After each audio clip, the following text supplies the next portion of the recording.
বসেন না কেন? এদিকে বল। আরে ভিডিও বাদম তো খাওয়ার পরে করি। আমি ওখানে বসবো, আপনি এখানে বসতেছেন কারণ কি? জামাই বউ একসাথে বসতে হবে নাকি? আচ্ছা তাহলে এদিক দিয়ে যাই। হ্যাঁ ওইদিকে যান। না আপনার বাইরে দিতে পারে, সমস্যা কি? কেন, কারণটা কি? না কেন জামাইয়ের সাথে বসতে হবে?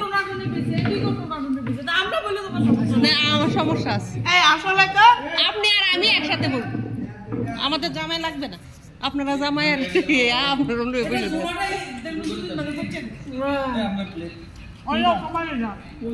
জামাই ছেড়ে বাথরুমে যায় না, আমাকে জামাই লাগবে না, রং মারায়। এটা সবাই জানে। রাখি বাড়ি আমার এত পোলা দিয়ে ছেলে নাম। রাখি ভাই, রাখি তোমাদের প্লেট নাও। আমরা আমাকে এতগুলো দিছেন, আমি তো দেন আস্তে আস্তে লাগ ভালো হইছে। এই ভাবি আপনি এদিকে তাকান, আপনি যে খাচ্ছেন এটা একটু আমি একটু ধরে রাখি। এটা প্রমাণ, এটা প্রমাণ। এরকম চলবে, এই প্রক্রিয়া চলতে থাকবে। ওই দিনকার এই পিকনিকটাও খুব মজা, কিন্তু আমরা নাই ভিডিওতে। শুধু ঠান্ডা বাতাসটা একটু কম। দেখি ভাবি আপনার ওটাই, আমি না থাকি। একদম গাড়ির জন্য বারবিকিউ